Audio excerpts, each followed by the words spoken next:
이스라엘 보건부가 세계에서 처음으로 코로나19 백신 4차 접종을 승인했습니다. 우선 면역이 약한 면역 저하자들에 대해서만 승인을 했는데 더 확대할지 여부는 계속 검토하겠다고 밝혔습니다. 두바이 우수경 특파원입니다. 코로나19 백신 4차 접종 결정을 미루어던 이스라엘 보건부가 면역 저하자들에 대한 4차 접종을 승인했습니다. היום אישרתי את מתן החיסון הרביעי למדוכאי חיסון. 면역 저하 환자들은 오미크론 변이에 더 취약하다는 게 승인 이유입니다. 이에 앞서 지난 21일 이스라엘 백신 자문위원회는 면역 저하 환자와 고령층, 의료진에 대해 백신 4차 접종을 권고했습니다. 하지만 보건부는 결정을 내리지 않고 신중한 모습을 보여왔습니다. 보건부는 일단 면역 저하 환자들에 대한 접종을 승인했으며 고령층과 의료진에 대해서는 좀 더 검토한다는 입장입니다. 이스라엘은 지난 28일부터 의료진 150명을 대상으로 4차 접종의 효용성을 알아보기 위한 시험 접종에 들어갔습니다.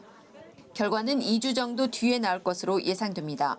What we're planning to study is how, first of all, the immunogenicity, how much the immune response of 150 volunteers. 이와 함께 먹는 코로나19 치료제 팍스로비드의 첫 물량인 2만 회분이 도착했으며 치료에 투입한다고 밝혔습니다. 이스라엘은 지난 26일 팍스로비드 긴급 사용을 승인한 바 있습니다. 코로나19 백신 3차 접종을 가장 먼저 시작했던 이스라엘은 최근 오미크론 변이 여파로 확진자 수가 급증하고 있습니다. 어제 하루 신규 확진자 수는 3,900명을 넘었다고 이스라엘 보건부는 밝혔습니다. 두바이에서 KBS 뉴스 우수경입니다. 오늘 0시 기준 코로나19 위중증 환자는 1,056명으로 11일째 1,000명대를 이어갔습니다. 신규 확진자는 4,875명으로 지난주 같은 요일보다 1,300여 명 줄었습니다. 그러나 사망자는 하루 새 108명 늘어 역대 두 번째로 많은 수치를 기록했습니다. 오미크론 변이 확진자는 269명이 증가해 누적 894명입니다. 재택 치료 중인 확진자는 2만 6천여 명, 하루 이상 병상 대기자는 없습니다. 미국과 러시아 정상들이 흑해연한 우크라이나 지역 긴장을 둘러싼 해법을 놓고 전화 통화를 가졌습니다. 우크라이나 접경 지역에 대한 러시아 측의 군사 행동 우려 속에 회동에 뚜렷한 성과는 나오지 않았습니다. 워싱턴 김기현 특파원입니다. 조 바이든 미국 대통령과 블라디미르 푸틴 러시아 대통령이 현지 시간 30일 오후 50분간 전화 통화를 가졌다고 미 백악관이 전했습니다. 미러 정상 간 통화는 이달 초 화상회담 후 23일 만으로 푸틴 대통령 요청으로 이루어졌습니다. 바이든 대통령은 러시아가 우크라이나를 침공할 경우 심각한 대가를 경고했다며 여기에는 더 강력한 경제 제재는 물론 군사적 지원 방안 등이 포함됐다고 백악관은 전했습니다. Those costs include economic costs, include adjustments and augmentations of NATO force posture in allied countries. 바이든 대통령은 동시에 미국과 북대서양 조약기구 나토는 물론 유럽 안보협력기구 등이 러시아 측과 외교적 노력을 병행할 것이라면서 대화 진전의 선행 조건은 긴장 완화라는 점도 분명히 했습니다. 이에 대해 푸틴 대통령은 우크라이나 사태 악화의 책임을 나토를 비롯한 서방 측에 돌리며 러시아에 대한 추가 제재는 큰 실수가 될 것이라고 반박한 것으로 알려졌습니다. 러시아는 최근 우크라이나 접경지에 병력 배치를 늘리고 훈련을 지속해왔으며 미국을 비롯한 서방 측은 이를 면밀히 감시하고 있습니다. We're going to continue to monitor very closely the movement and buildup of Russian forces on the Ukraine border and prepare ourselves for whatever decision ultimately is made by the Russian president. 미러 양측 당국자들은 다음 달 10일 스위스 제네바에서 만나 우크라이나의 나토 가입 금지 등 러시아 측이 요구한 안보 보장안을 놓고 추가 협의를 진행할 예정입니다. 워싱턴에서 KBS 뉴스 김기현입니다. 박근혜 전 대통령이 신년 특별 사면으로 구속 4년여 만에 오늘 석방됐습니다. 박 전 대통령은 석방에 맞춰 공개한 책에서 탄핵의 억울함을 호소하고 시간은 걸리더라도 진실은 반드시 밝혀질 것이라는 입장을 밝혔습니다. 전현우 기자가 보도합니다. 박근혜 대통령께서 자유의 몸으로 국민 곁으로 오셨습니다. 오늘 새벽 0시가 되자 박근혜 전 대통령의 석방을 환영하는 지지자들이 환호성을 지릅니다. 박 전 대통령이 입원한 병원 앞에는 어젯밤부터 수백여 명의 지지자들이 모여 북색통을 일었습니다. 박근혜 대통령에 대한 탄핵 무효 투쟁은 이어갈 겁니다. 재심을 통해서 박근혜 대통령의 탄핵이 잘못됐다는 것을 반드시 전 세계에 알려야 합니다. 국정농단 사건 등으로 징역 22년을 확정받고 수감 생활을 해온 박 전 대통령은 대통령 신년 특별사면으로 오늘 풀려났습니다. 2017년 3월에 구속된 이후 4년 9개월 만입니다. 사면 절차는 박 전 대통령이 입원해 있는 삼성 서울병원 병실에서 진행됐습니다. 서울구치소 직원이 박 전 대통령에게 사면증을 전달하고 병실을 지키던 교정당국 인력이 철수하면서 사면 절차가 마무리됐습니다. 박 전 대통령은 석방 뒤에도 내년 2월 초까지 병원에 입원해 치료를 받을 계획입니다. 석방 하루 전인 어제는 박 전 대통령이 옥중에서 지지자들과 주고받은 서신 내용이 담긴 책이 공개됐습니다. 이 책에서 박 전 대통령은 누구를 위해 이권을 챙겨주는 추한 일을 한 적이 없다며 탄핵의 억울함을 호소하고 시간이 걸리더라도 진실은 밝혀질 거라는 입장을 밝혔습니다. 세월호 7시간 의혹에 대해서도 참사 당일엔 몸이 좋지 않아 관저에서 보고를 받았다며 해괴한 루머와 악의적인 모함들이 있었지만 진실의 힘을 믿었기에 침묵하고 있었다고 주장했습니다. 한편 어제 광화문에서는 박 전 대통령의 사면을 철회하라는 집회가 열렸습니다. 집회 참가자들은 이번 사면 결정이 촛불 시민들의 의사에 반하는 정치적 사면이라며 강하게 비판했습니다. KBS 뉴스 전현우입니다. 올 한 해 소비자 물가 상승률이 2.5%를 기록해서 10년 만에 최고치를 기록했습니다. 이번 달 소비자 물가 상승률은 3.7%로 석 달 연속 3%대 상승을 이어갔습니다. 통계청이 오늘 발표한 소비자 물가 동향 자료를 보면 올해 소비자 물가 지수는 102.5로 1년 전보다 2.5% 올라 지난 2011년 4%를 기록한 이후 10년 만에 가장 높은 상승률을 기록했습니다. 구입 빈도가 높고 지출 비중이 높은 품목들로 작성한 올해 생활 물가 지수도 지난해보다 3.2% 상승해 2011년 이후 가장 높은 상승률을 보였습니다. 서울시는 올해도 보신각 제야의종 타종식을 현장 행사 없이 온라인 방식으로 진행합니다. 올해 제야의종 타종 행사는 오늘 밤 11시 반부터 지상파 방송과 서울시 유튜브 채널 등을 통해 공개됩니다. 타종식에는 양궁 국가대표 안산 선수 등 올 한 해를 빛낸 시민 대표를 포함해 모두 14명만이 현장에서 참여합니다. 서울시는 타종식 행사가 온라인으로 진행되는 만큼 오늘 밤 지하철 연장 운행은 없고 보신각 주변 도로에서 교통 통제도 하지 않는다고 밝혔습니다. 공수처의 국민의힘 후보와 의원에 대한 통신자료 조회를 두고 여야의 공방이 격해지고 있습니다. 적법한 수사라는 여당과 불법 사찰이라는 야당의 대립은 공수처장에 출석한 국회 법사위에서도 이어졌는데요. 공수처장은 위법은 없고 불법 사찰은 아니지만 범위가 너무 넓지 않았는지는 성찰하겠다고 밝혔습니다. 강병수 기자가 보도합니다. 자신과 가족에 대한 공수처의 통신자료 조회를 두고 국민의힘 윤석열 후보는 선거 개입이라고 주장했습니다. 제 처 친구들, 심지어 제 누이 동생까지 통신 사찰했습니다. 이거 미친 사람들 아닙니까? 반면 민주당 이재명 후보는 법령에 의한 것을 사찰이라 할 수 없다고 반박했습니다. 윤석열 검찰도 수십만 건을 했지만 그걸 누구도 사찰이라고 하지는 않죠. 지나친 것에 대해서는 우리가 경계하긴 해야 될 겁니다. 국민의힘은 김진욱 공수처장을 출석시킨 국회 법사위에서 이번 통신자료 조회를 선거 개입으로 규정했습니다. 독재 정권에서도 야권의 대통령 후보에 대해서 야당 국회의원에 대해서 이런 식의 무차별적인 불법 사찰을 자행한 적이 없습니다. 윤 후보님에 대해서 한 것이 3회, 중앙지검에서 한 것이 4회, 그 배우자님에 대해서 한 것이 저희가 1회, 검찰이 5회. 그런데 왜 저희만 가지고 사찰이라고 그러시는지. 반면 민주당은 적법 절차란 점을 강조하며 야당이 일부러 정치 쟁점화하려 한다고 보고 있습니다. 이 전화번호가 누군지 알아보기 위해서 이 전화번호가 누구의 것입니까? 라고 사실상 물어보는 것 아닙니까? 사찰 받으신 분이 통신사에 조회를 해서 본인이 이렇게 정보가 이렇게 제공이 됐다. 이런 걸 알리면서 사찰하는 사람이 어디 있겠습니까? 김 차장은 이번 통신자료 조회 사유로 고발사주 의혹 수사를 들었습니다. 이른바 제보사주 의혹을 두고 박지원 국정원장에 대한 조회도 했다고 덧붙였습니다.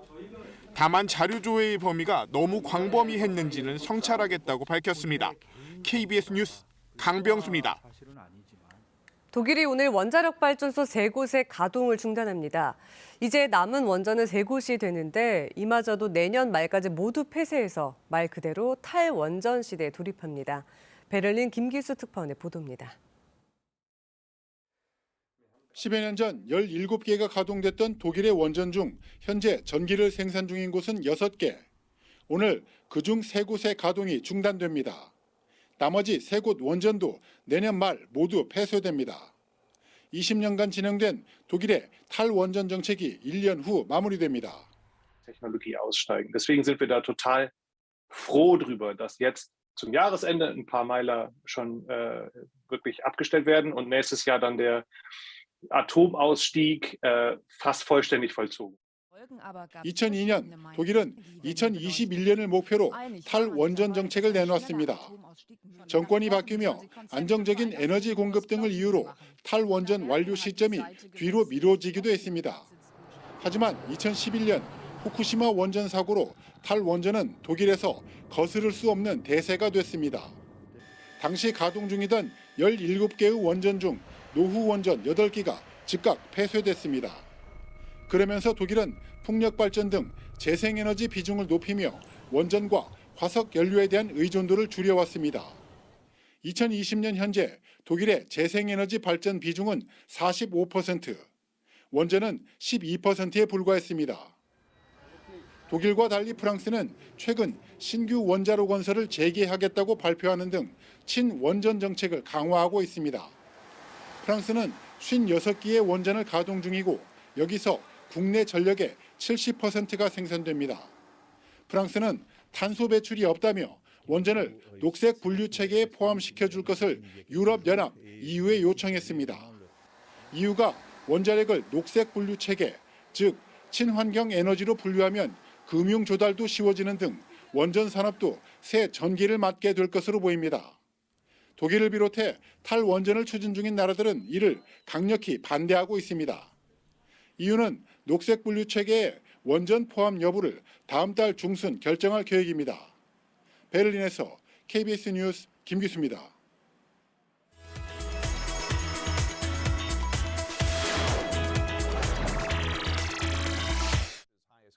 러시아 대법원이 구소련의 인권 범죄를 조사해온 인권단체 메모리알 인터내셔널의 폐쇄를 결정해 국제사회가 반발하고 있습니다. 러시아 모스크바에 있는 인권단체 메모리알 인터내셔널의 지하실, 구소련이 자행한 인권 범죄 행위를 입증하는 증거들로 가득 찬 상자가 10만 개나 보관돼 있습니다. 이 단체의 노력 덕분에 시민들은 구소련 시절 어두운 역사의 실체를 조금이나마 알 수 있습니다. There are a lot of families which suffered from Stalinism and they are keeping that memory and they are grateful to Memorial. 하지만 위대한 러시아를 표방하는 푸틴 정부에게는 이런 인권단체들은 눈의 가시입니다.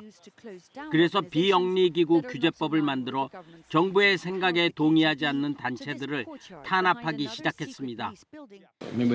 Unfortunately, Memorial has repeatedly committed violations. 결국 대법원에서 법 위반을 근거로 메모리알의 해체를 명령했습니다. 국제사회는 러시아 정부가 진실을 말하는 목소리를 막고 역사를 자기들 마음대로 쓰려고 한다며 규탄하고 있습니다. 일본 오키나와에는 풍요로운 자연과 독자적인 생태계로 세계 자연유산으로 등재된 이리오모테 섬이 있는데 이를 기록으로 남기는 남성이 화제입니다. 올해 77살의 야스마 씨. 지난 50여 년간 일본 오키나와현 이리오모테 섬 생태계를 연구하고 있습니다. 야스마 씨는 신종 살쾡이가 발견됐다라는 뉴스를 보고 호기심이 생겨 20살에 이 섬을 찾았고 그것이 시작이었습니다. まだ日本にこんな島があったの、もうとにかく驚きいっぱいでした。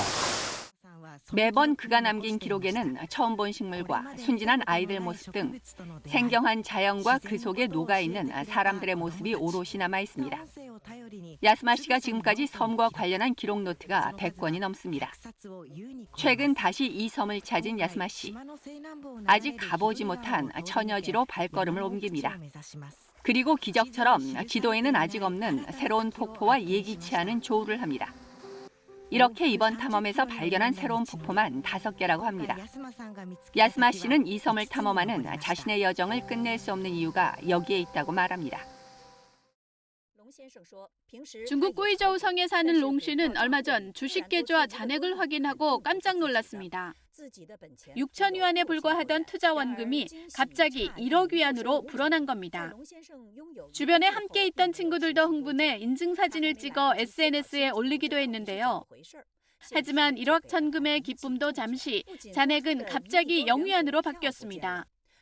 원래 있던 6천 위안까지 모두 사라진 건데요. 어떤 일이 일어난 것일까? 他那个是系统测试，就是证券公司跟交易所都会，就是时不时的会有那个测试的，很正常的这个。 결국 이런 일이 흔치는 않지만 종종 일어난다는 설명입니다. 증권사 측은 원래 잔고 6천 위안은 주말을 지난 뒤 거래소 영업일에 복원시켜줬지만 롱 씨는 벼락부자가 됐던 찰나의 순간이 여전히 그립다고 합니다. 악기 제작자인 솔레르 씨가 음료캔, 나무상자 등의 악기 부품들을 붙여 현악기를 만들고 있습니다. 음료캔으로 만든 바이올린, 버려진 스케이트보드로 만든 더블 베이스, 그리고 플라스틱 통과 철제 조리도구로 만든 타악기 등 종류도 다양합니다. 이 악기들은 이곳 마드리드 외곽의 청소년들로 결성된 오케스트라에 제공됩니다. 단원들은 음악에 대한 관심이 있지만 악기를 배우기도 살 형편도 되지 않는 소외계층 청소년들입니다. 이 특별한 오케스트라 프로젝트는 버려진 쓰레기에 새 생명을 불어넣는 동시에 불안 환경의 청소년들에게 새로운 기회를 열어주는 것을 목표로 추진됐습니다. Yo nunca iba a creer que iba a tocar el violín. Entonces, la primera vez que se lo dije a mi familia fue como, jolín, qué bien, ¿no? Que vas a hacer algo así. 비록 재활용 악기지만 소리도 실력도 손색 없습니다.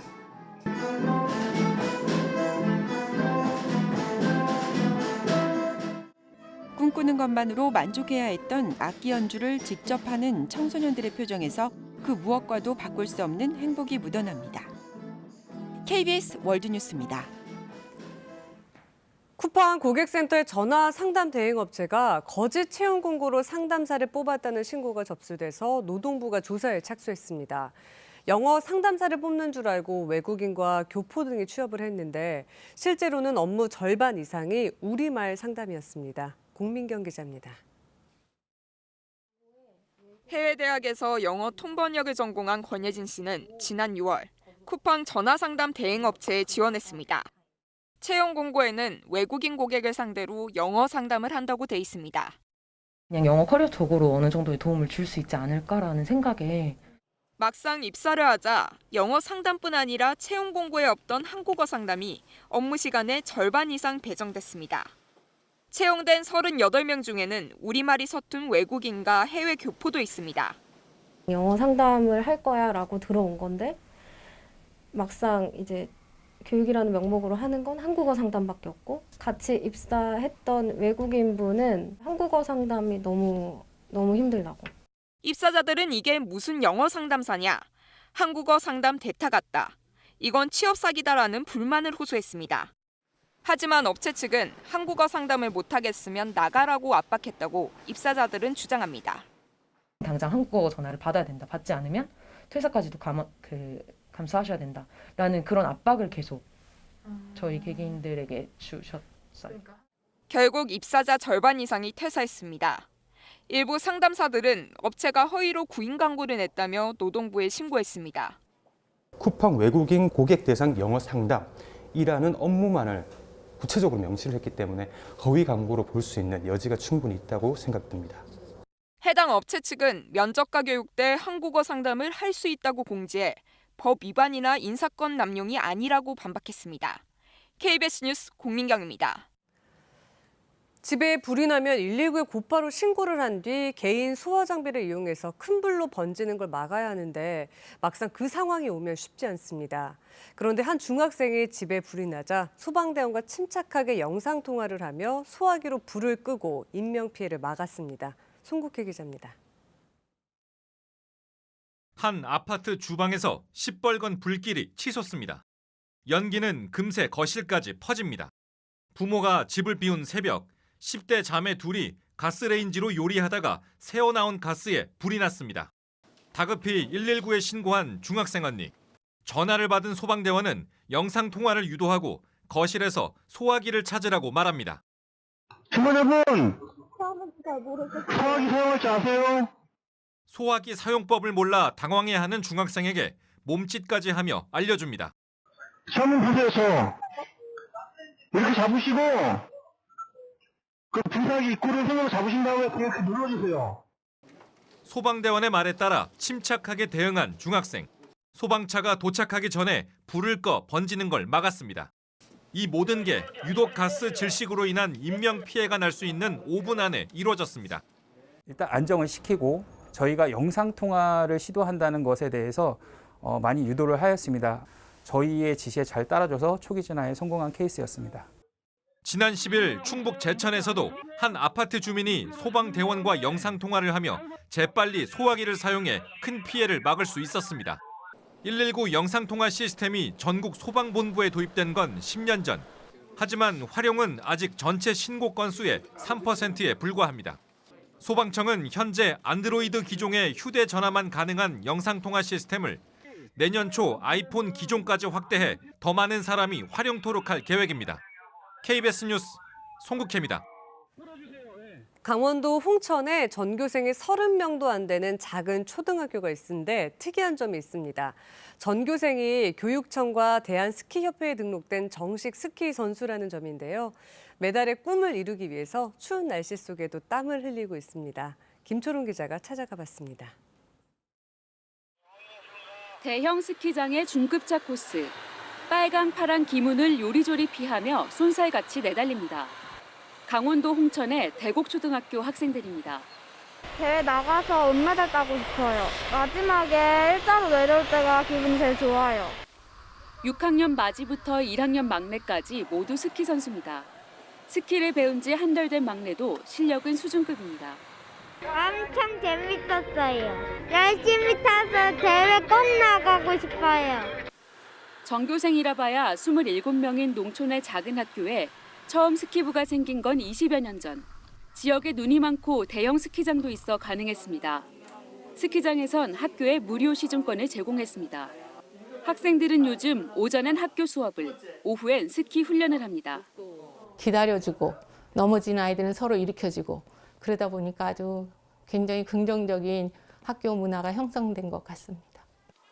실력도 부쩍부쩍 늘어 2018년부터 2년 동안 강원도 대회에서 딴 메달만 금메달 3개 등 11개나 됩니다. 이젠 전학 오는 학생까지 생겼습니다. 저희는 일부러 이사 와서 아이들 적응시키고 이렇게 학교 프로그램 참여하고 있는데 너무 좋은 것 같고요. 사교육비 같은 거 걱정하지 않아서 더 좋은 것 같습니다. 학생들은 언젠간 올림픽 메달리스트가 되겠다는 꿈을 갖고 눈 덮인 슬로프에서 은빛 열정을 불사르고 있습니다. KBS 뉴스 김초롱입니다. 올해를 마무리 짓는 오늘 찬바람과 함께 세미탄파가 밀려왔습니다. 2022년 새해 첫날인 내일 아침까지는 강추위가 이어지겠습니다. 오늘은 전국이 맑겠지만 오전까지 전라도와 제주도에 눈이 오는 곳이 있겠고 내일은 전국 대부분 지역에서 구름 사이로 일출을 감상하실 수 있겠습니다. 일요일인 모레는 중부와 전라도, 제주도에 비나 눈이 내릴 것으로 예상됩니다. 먼저 오늘 추위 상황부터 살펴보겠습니다. 오늘 아침 한파 경보가 발효 중인 경기 북부와 강원 내륙과 산지는 영하 15도 안팎, 한파주의보가 내려져 있는 그 밖의 중부와 남부 내륙 지역은 영하 10도 아래로 떨어진 곳이 있습니다. 오늘은 찬 공기가 서해상을 지나면서 만들어진 눈구름대의 영향으로 오전까지 전라도와 제주도에 1에서 3cm의 눈이 조금 더 내릴 것으로 예상됩니다.